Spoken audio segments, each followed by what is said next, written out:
Hello sixth class, I welcome you on Saya Saran classes. So sixth class मैं आपके सामने फिर हाजिर हूँ साइंस की एक और न्यू क्लास के साथ। जैसा कि आपको पता है साइंस में हम डिस्कस कर रहे थे chapter number 9 the living organism and their surrounding. So student last class में हमने डिस्कस कर लिया था कि जो एक्वाटिक हैबिटेट होते हैं उसके अंदर कि ओशियन और सी में किस तरीके से एनिमल्स और प्लांट्स का एडेप्टेशन होता है और किस तरीके से वो सर्वाइव कर पाते हैं। एडेप्टेशन एंड उनका सर्वाइव हमने पढ़ लिया था, क्योंकि देखो हमें ये पता है कि जो ओशियन होते हैं और जो सी होते हैं उनका वाटर साल्टी होता है, तो उस साल्ट के अकॉर्डिंग ही वहां पर एनिमल सर्वाइव कर पाते हैं। आज हम डिस्कस करेंगे कि फ्रेश वाटर के अंदर किस तरीके से एनिमल और प्लांट सर्वाइव कर पाएंगे और क्या उनका स्ट्रक्चर होता है, क्या उनका अडेप्टेशन होता है। ये सारा का सारा आज की क्लास में हम देखेंगे। सो करते हैं class start. Fresh water habitat.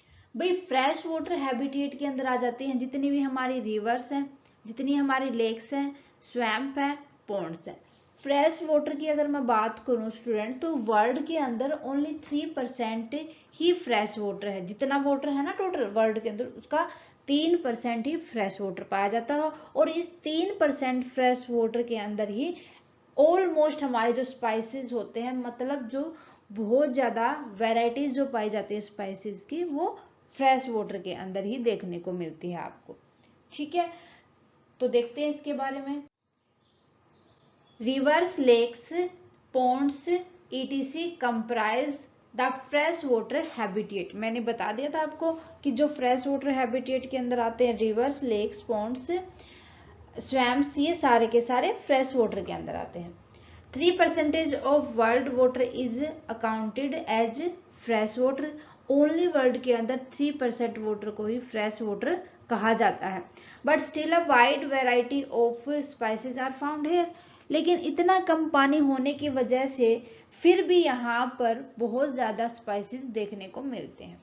Like आ जाएगा इसके अंदर snails, worms, molluscs, etc are found in this habitat. कि जितने भी मान लो स्नैक्स हो गए, स्नेल हो गए, हमारे वॉर्म्स हो गए, मोलुस्क हो गए, ये सारे के सारे आपके हैबिटेट होते हैं, जो ये सारे के सारे फ्रेश वाटर हैबिटेट होते हैं। ठीक है, next.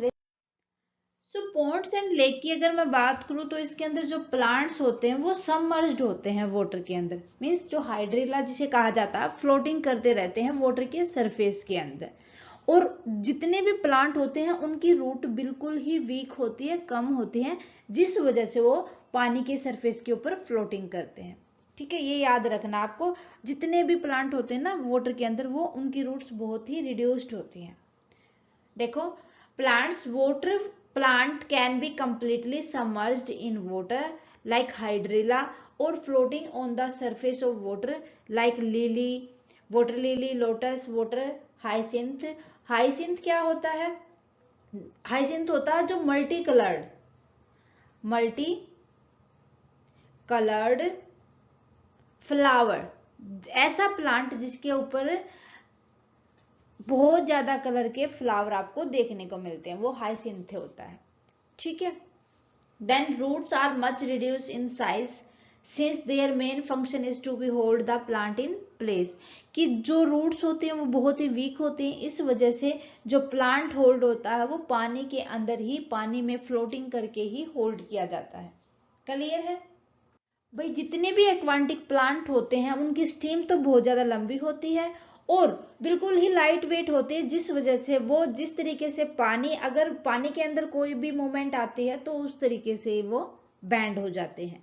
So stem of aquatic plant are long, hollow and light so that these can bend in along with water movement। इसीलिए जो वाटर की मूवमेंट के साथ वो खुद भी बैंड हो जाते हैं। लाइक लिली, जो वाटर लिली होते हैं वो भी तो क्या होते हैं, उनकी स्टीम बहुत पतली होती है पर लंबी होती है। वो जिस तरीके से पानी के अंदर वेव आती है वो उस तरीके से ही बैंड होते जाते हैं। These steam grow up the surface of water। कि जो ये स्टीम है ना, ये पानी के सरफेस के ऊपर ग्रो करती है।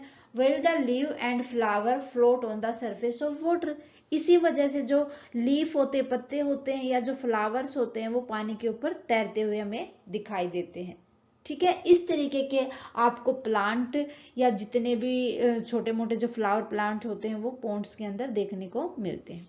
नेक्स्ट देखो, so totally submerged plant have narrow and ribbon like leaves.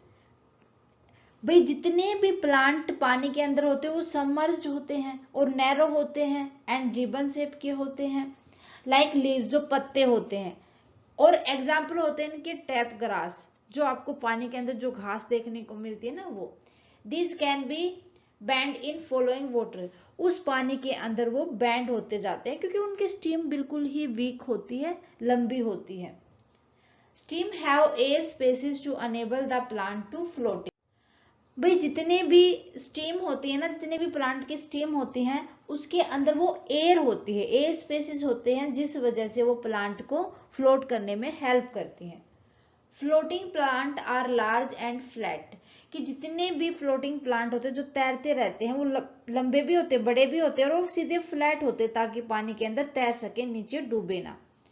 They have vaccine upper surfaces that make them waterproof, जो उनका सरफेस होता है, जो उनकी बॉडी होती है, जो मतलब उनका जो ऊपर का हिस्सा होता है वो थोड़ा सा वैक्सी टाइप होता है, जिस वजह से वो पानी के अंदर तैर पाते हैं और पानी उनके अंदर तक नहीं जा पाता, क्योंकि अगर एक्स्ट्रा वाटर जाएगा तो प्लांट खराब हो जाता है। ठीक है, they have stomata on the upper surface which is expose to air, कि उनका स्टोमेटा कहाँ पर होता है, उनके अपर सरफेस के ऊपर होता है, जो एयर को एक्सपोज कर लेता है, अपने अंदर ऑब्जर्व कर लेता है। ओके, अब बात करते हैं एनिमल की। अगर मैं एनिमल की बात करूं तो आपने देखा होगा frog. Frog are adapted to live both land and water, कि जो मेंढक होते हैं ना आपके, वो पानी में भी और आपकी लैंड के ऊपर भी दोनों जगह रहते हैं। दे हैव स्ट्रॉन्ग बैक, जो उनका पीछे से तो हैवी होते हैं, ऊपर से आपने देखा होगा वो बिल्कुल ही हल्के होते हैं। एंड लेग, उनके लेग आगे भी होते हैं और पीछे भी होते हैं। कहाँ कहाँ होते हैं उनके पैर, देखो आपने देखा है ना मेंढक को, इसकी बॉडी पीछे से हैवी होती है, जो इसके पैर पीछे भी होते हैं और आगे भी होते हैं।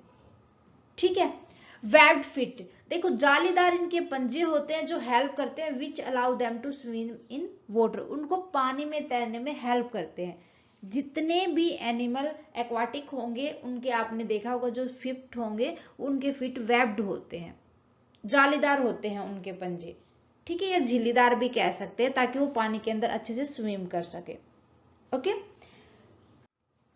सो स्टूडेंट ये था हमारा जितने भी हैबिटेट होते हैं, मतलब फ्रेश वाटर हैबिटेट होते हैं, वो मोस्टली यही होते हैं जो मेन हमें देखने को मिलते हैं अपने चैप्टर के अंदर।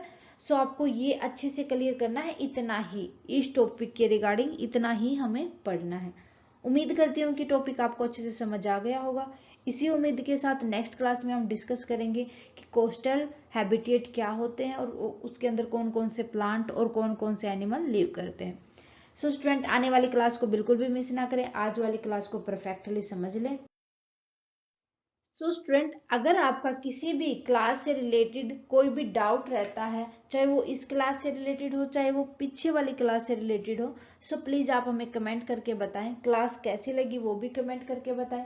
अच्छी लगी तो प्लीज लाइक और अदर स्टूडेंट के साथ ज्यादा से ज्यादा शेयर करें। थैंक यू स्टूडेंट, मिलते हैं नेक्स्ट क्लास में। Bye bye and take care.